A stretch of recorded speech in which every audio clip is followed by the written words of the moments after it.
Noah Higgins Leonard. No, I put a bit of extra on mine. But bananas are a gateway crime.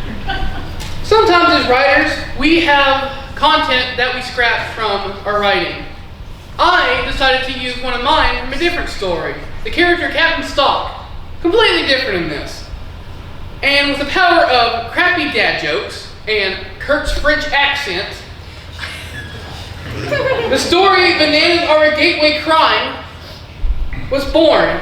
A story where what you know and what you think about heroes and villains is kind of flipped on its head. Scene 1. The lights come up to a small lawn. Fake pink bushes line the stage. A little plastic pink flamingo sits center stage. A man comes on stage wearing a pink bathrobe with another flamingo held tightly within his hand. The man is a cartoon villain. He crosses center stage to the other pink flamingo and sets it down and pets it. He sits.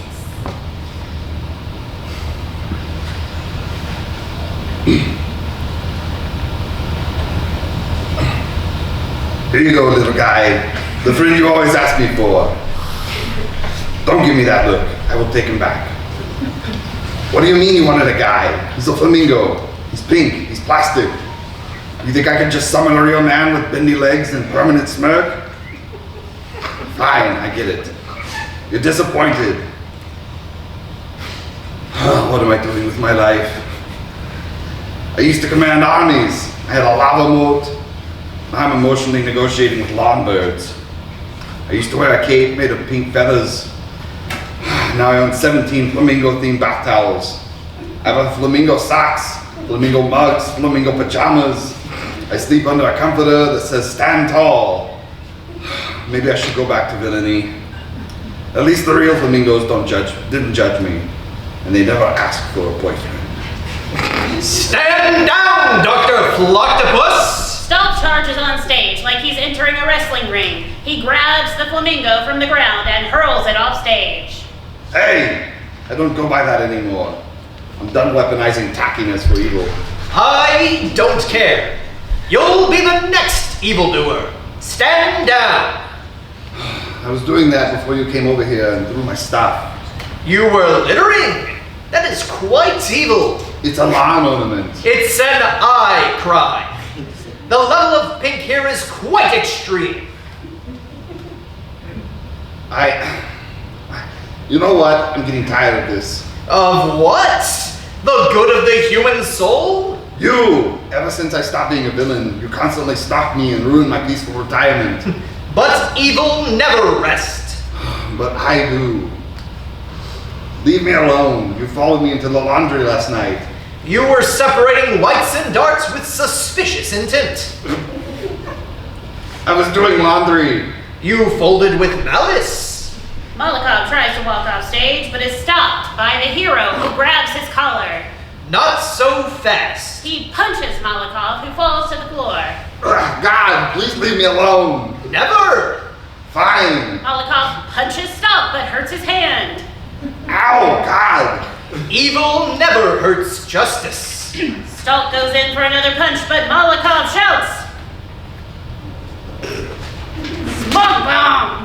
As the Smoke bomb. Scene 2. Lights.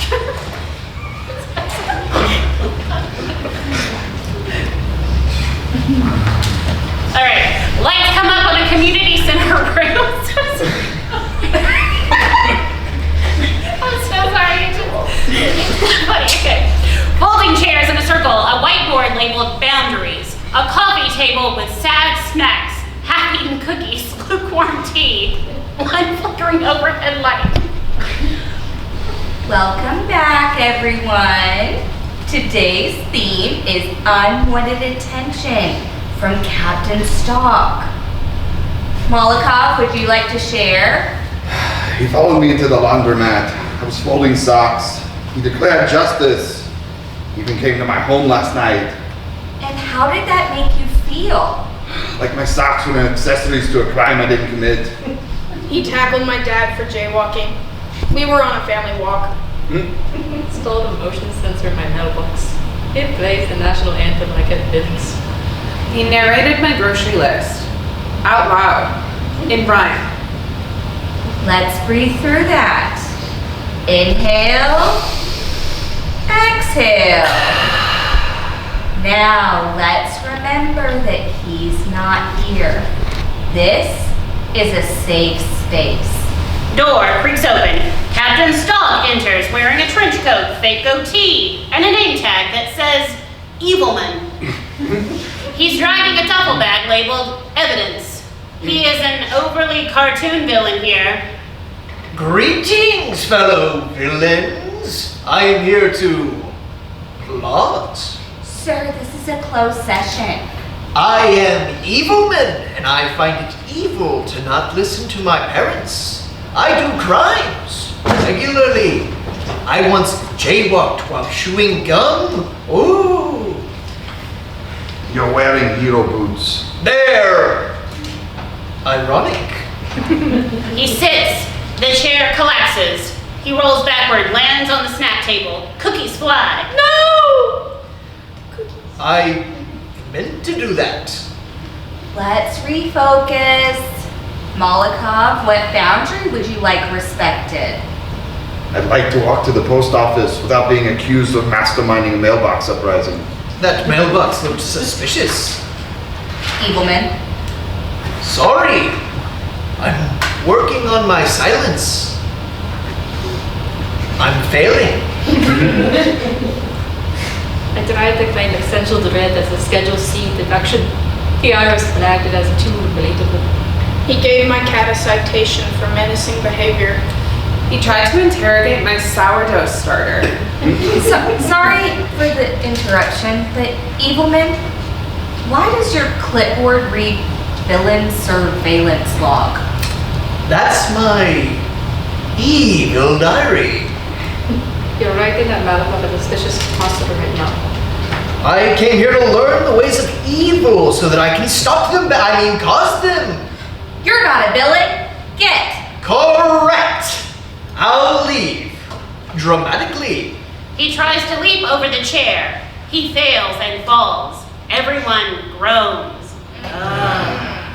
You're the reason I installed curtains made of Kevlar. Lights go out. Scene 3, Molokov's house. A couch, a small table with a stack of labeled folders. Stalk incidents. A window with a curtain and a door with multiple locks. There's a coat rack with a ridiculous number of hats and disguises. A single lamp lights the room. Molokov enters holding a mug that says World's Most Retired Villain and a cocktail. He locks the door behind him. 3 deadbolts, a chain, and a comically large padlock. Everything is pink. Home, sanctuary, fortress of not justice. He sets the mug down, picks up a folder. Let me see. Incident number 42. Stalk disguised as a shrub. Incident number 43. Stalk disguised as a yoga mat. Ugh. Incident number 44.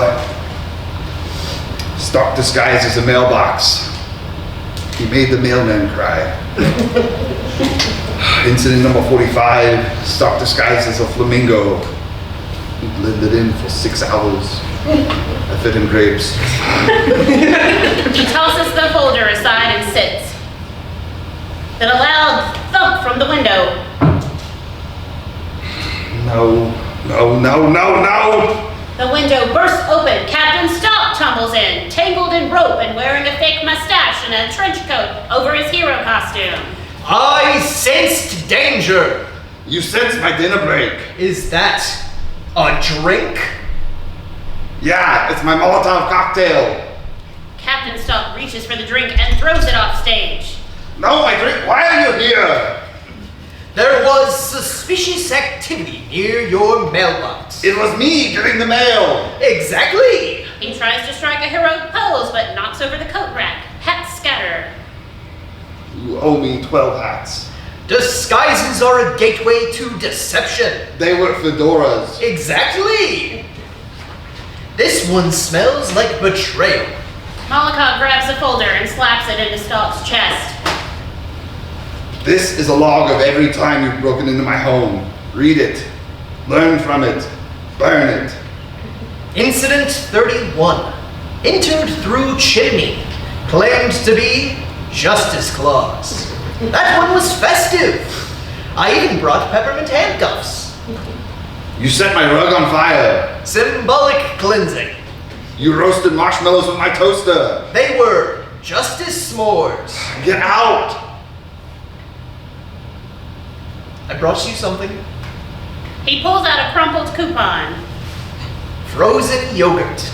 2 for 1. I thought maybe we could go as nemesises. You think stalking me earns you dessert? I thought it might be restorative. You need therapy. I went. They said I was emotionally exhausting. You smoke bombed the receptionist. She had a clipboard. What? Look, I brought my mini-me. He took notes. He takes a puppet from his pocket and puts it on his hand. I see you, evil man. He's currently monitoring your shoelace. That lace is loose. Could be bad for us, pink and evil. I'm calling the police. I already called them. I told them you were plotting something. I was plotting a nap. He grabs the phone. Captain Stalk panics and bolts for the window. I'll retreat, but only to regroup. He tries to leap out the window, but it's now closed. He slams into it and falls backwards. Good. Lights fade as Molokov dials. Yes, hello. I'd like to report a man with a cape who lives in my bushes. Scene 4. The lights come up on a small grocery store. A checkout counter, a few shelves, and a buy one get justice free sale sign. Molokov stands at the counter with a basket of groceries. The cashier scans items slowly. Molokov is visibly tense. It'll be 1842. Molokov reaches for his wallet and pulls a coupon out of it. Do you take villain redemption vouchers? This expired in 2017. So did I. Suddenly, Captain Stalk bursts in through the automatic doors, holding a clipboard and a megaphone. Stop right there, villain! Oh God, not here.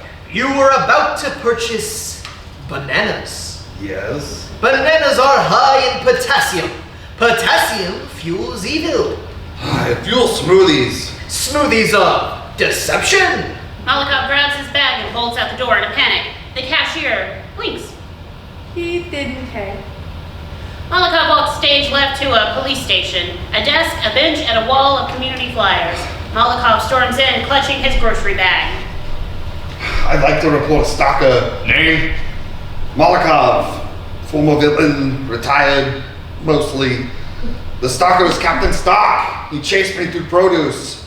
I have bruises from a cantaloupe from last week. You do again. He tackled me in the bakery last week.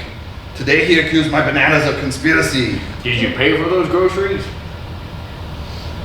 I may have fled mid-transaction. So, you're reporting harassment while holding stolen fruit.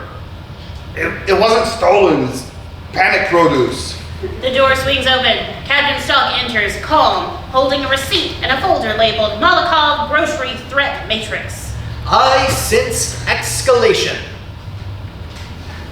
I was trying to file a complaint. He said he'd go back to villainy just to sue me.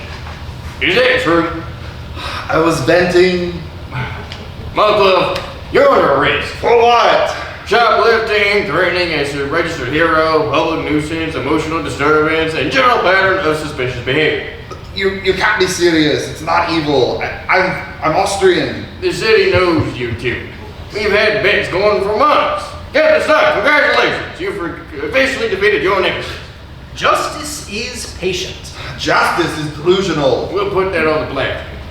The officer pushes Molokov off stage. Captain Stalk stands center, heroic and serene. I will now return to my rooftop. You want a juice box? Yes? Lights go out. Scene 5. Lights up on a cartoonishly sad jail cell. One cot, One toilet, a flamingo plush with googly eyes and a tiny shiv. Molokov sits behind Bindi, obviously removable bars, sipping from a mug labeled World's Most Retired Inmate. The room is pink. A half-knitted pink scarf sits on the toilet. A bag sits by him. Day 12, no flamingo attacks.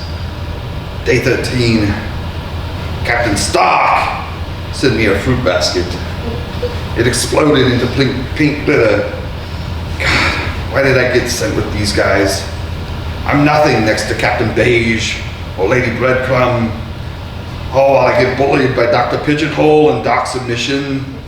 Captain Stalk enters wearing a trench coat, aviators, and a badge that says visitor, but heroic. He's dragging a duffel labeled emotional baggage and a cooler labeled justice snacks. Molokov, I sensed longing and suspicious knitting. I made a scarf. It says leave me alone in cursive. That's a cry for help. It's a cry for boundaries. Boundaries are where evil hides. You tackled me during meditation. You were humming in Morse code. It was I only have eyes for you by the flamingos. Exactly. Stalk grabs the bars and yanks them off like they're made of pool noodles. They squeak like a dog toy. Squeak, squeak. You're free.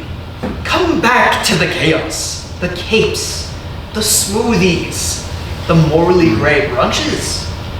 No, I'm staying. I found peace. And surprisingly, Cutthroat Prison Book Club. We just finished Mingo the Flamingo. I brought puppets. He pulls out two sock puppets, one labeled Stalk with a cape, and a new one labeled Molokov with a tiny bathrobe, flamingo mug, and a permanent scowl. Justice! No, I'm folding socks. Suspicious socks! They're Argyle. Exactly! You made me a puppet? I stitched it with honor and a little hair from your bathrobe. I should lock my doors. I captured your essence and your resting betrayal face. You know what? Maybe I do miss it. Not the lava modes, not the evil monologues, but the petty stuff. The glitter traps, the villainous brunches, the passive-aggressive flamingo placement. So, you'll return? As a minor villain, I'll jaywalk with confidence. I'll rearrange flamingos into threatening formations. I'll steal pins, but only the ones that click dramatically. I'll be watching. I know. I installed a decoy mailbox. It explodes with glitter and plays pink on kazoo. They're working through something. They're more emotionally mature than we are. Lights fade as Molokov picks up his puppet and walks out through the broken bars, dragging a bag labeled Mild Villainy Supplies. Captain Stalk salutes. To be continued. One of the 20 sequels I've made. All right, everybody, go ahead, stand up. Y'all did a great job. Yay. Thank you for coming, everyone. And you can flip to that next one. We've got some stuff coming up. We've got